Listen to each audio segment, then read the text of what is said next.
Assalamualaikum warahmatullahi wabarakatuh. Sobat RH sekalian, jumpa lagi kita di channel yang keren ini. Keren cadas. Ya, sobat semuanya, ini ada analisis yang menarik ya. Kenapa kemudian KIB dan KKIR, ya KIB itu Koalisi Indonesia Bersatu, KKIR itu adalah Koalisi Kebangsaan, Koalisi Kebangkitan Indonesia Raya ya. Jadi kenapa Koalisi Kebangkitan Indonesia Raya tersebut dan Koalisi Indonesia Bersatu itu mau digabungkan menjadi koalisi besar? Nah, itu bisa jadi sobat era sekalian karena Anies sudah tak terbendung lagi. Makanya perlu dibuatkan koalisi baru untuk membendung Anies Baswedan. Ini paling tidak disampaikan oleh seorang pengamat. Ya, kita bacakan dan nanti kita ulas ya, agak panjang sedikit nggak apa-apa. Ini video terakhir kita ya sebelum istirahat. Republik Merdeka, setiap pernyataan politik yang muncul KIB dan KKIR ingin gabung karena gagal tandingi capres KPP. KPP itu Koalisi Perubahan untuk Persatuan. Ya, kita lihat ya. Oke. Dan saya pakai apa nih, baju pokoknya relawan Anies ini yang saya dikasih ya. Dipakai topinya. Ya sobat semuanya, coba kita bacakan. Republik Merdeka, setiap pernyataan politik yang muncul tidak harus dipahami secara tersurat. Sebab dalam budaya politik Indonesia hal tersirat justru yang menjadi makna sesungguhnya. Begitu kata pengamat politik dari Universitas Esa Unggul Jamiluddin Ritonga dalam membaca alasan wacana pembentukan koalisi besar.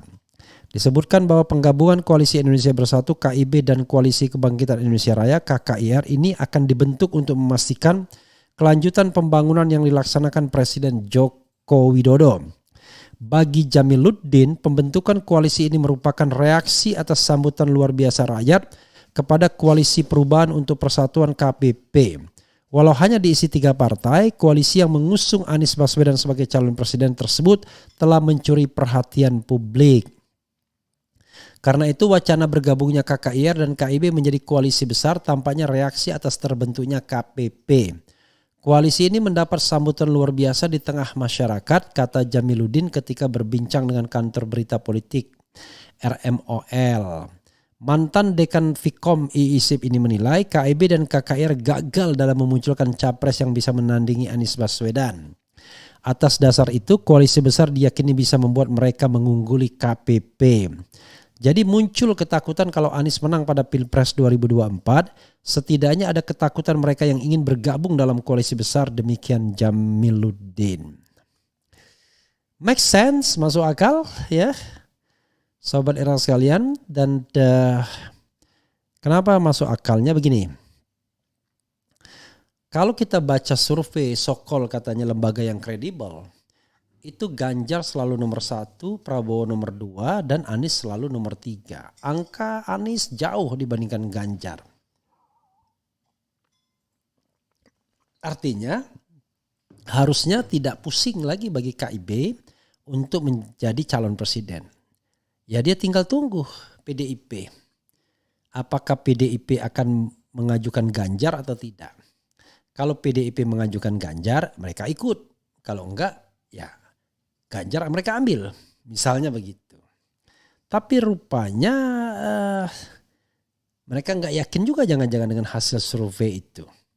Yang mengatakan Ganjar nomor 1, Prabowo nomor 2. Sehingga mereka harus cari alternatif lain. Mungkin berdasarkan mata tilik sandi mereka, Pak. Atau kita nggak bisa mengandalkan Ganjar sebagai ujung tombak kita. Kenapa?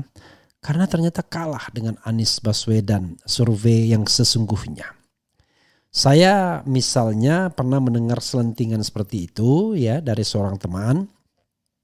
Yang seorang teman ini mensitir ya seorang yang berkuasa di ketentaraan. Mereka kan punya tuh intel-intel. Konon katanya intel-intel itu mengatakan yang menang Anies. Konon, namanya konon belum tentu benar ya.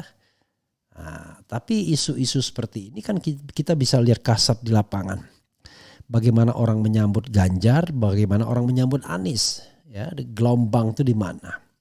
Karena itu sangat aneh kalau Anies kemudian selalu nomor 3 dan jauh nilainya oleh lembaga-lembaga survei yang so-called kredibel ini.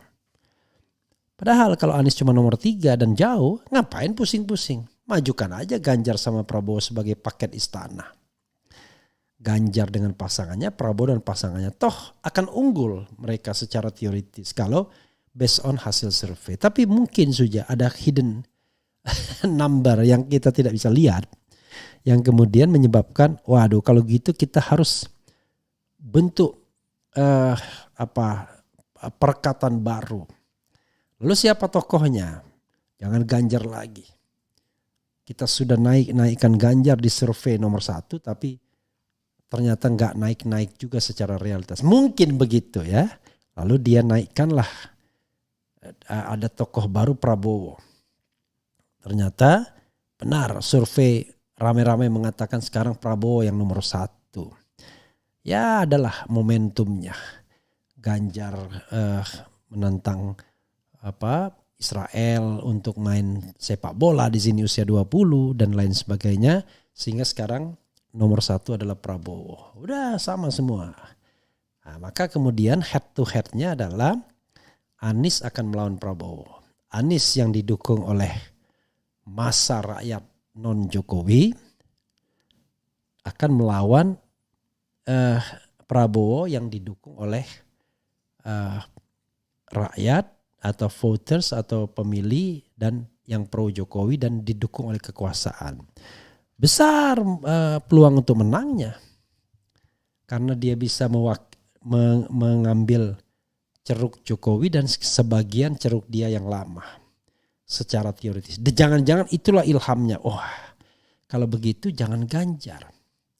Karena kalau Ganjar kemungkinan besar kalau head to head bisa kalah.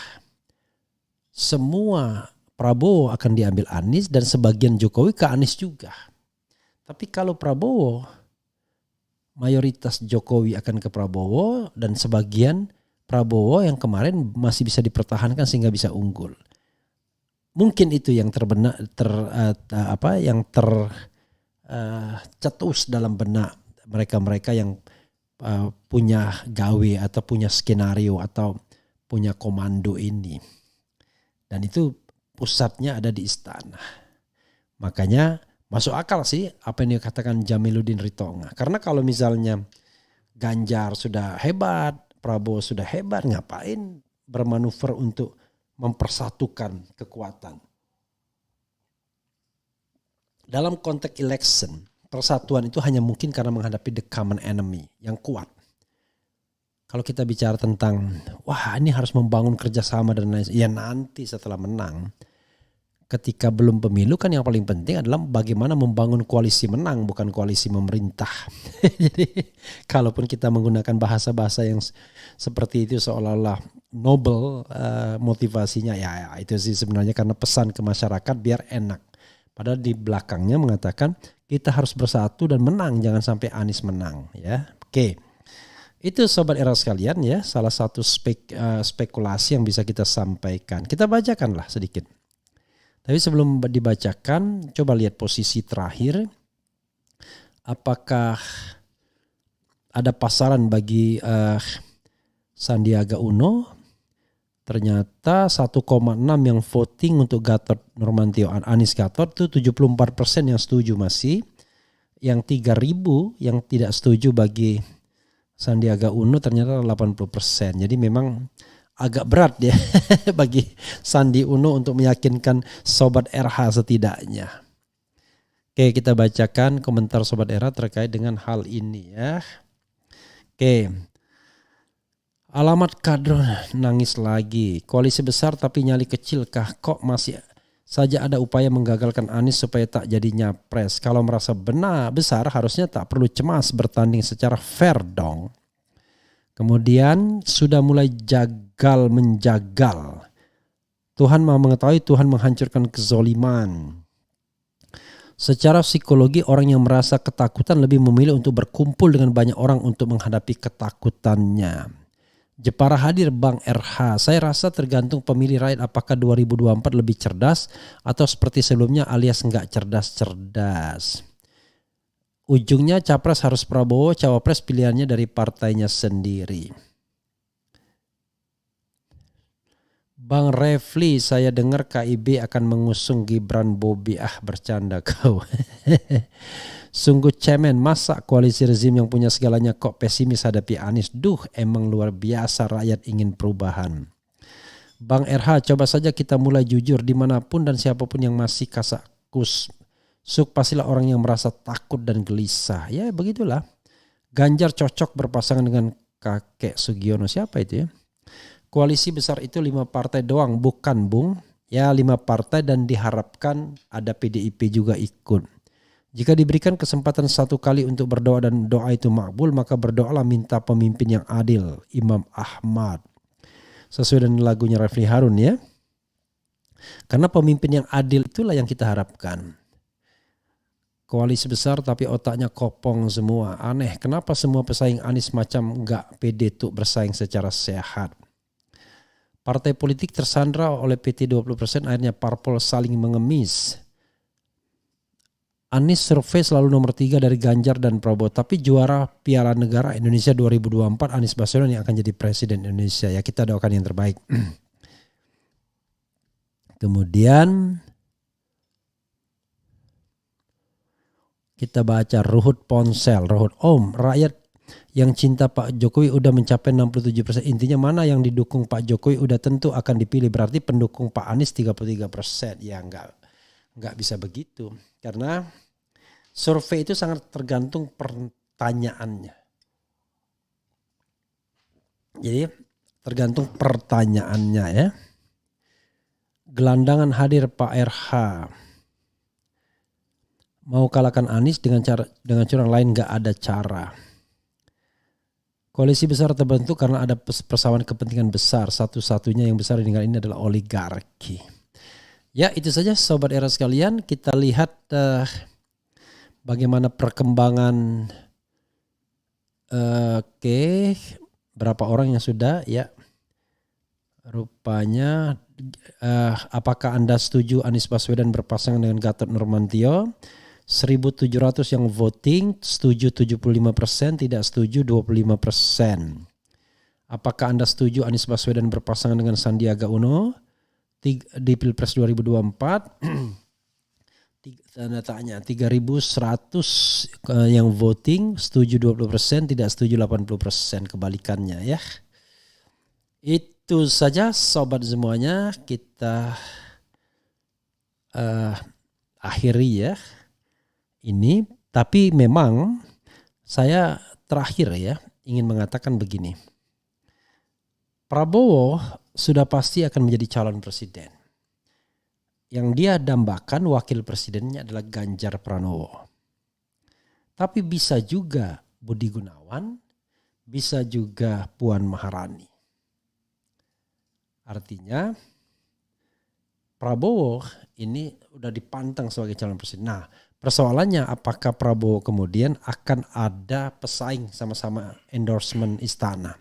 Misalnya Ganjar Pranowo. Kalau Ganjar ada, maka Ganjar bisa saja dia ambil Ridwan Kamil. Bisa saja dia ambil Sandiaga Salahuddin Uno. Bisa saja dia ambil Erick Thohir. Maka tetap 3 calon. Dan mungkin teorinya adalah yang akan dikorbankan Prabowo Subianto. Maksudnya apa? Prabowo ini adalah faktor tengah sesungguhnya. Jadi Ganjar dianggap mulus kalau dia di-endorse oleh Jokowi. Dia mewarisi mayoritas suara Jokowi. Suara Prabowo kemarin akan terbagi dengan Anies. Maka besar kemungkinan justru Prabowo yang terjengkang di putaran pertama dan berhadapan Anies dengan Ganjar, ya. Nah itu skenario yang sangat mungkin. Jadi Ganjar belum sama sekali habis kalau seandainya PDIP ngotot ingin mengajukan calon sendiri. Tapi memang sinar Ganjar mulai menurun ya menurut lembaga survei. Itu saja Sobat Era sekalian, kita akan ambil satu video lagi sebelum kita tutup warung kita dini hari ini. Wassalamualaikum warahmatullahi wabarakatuh. Ciao.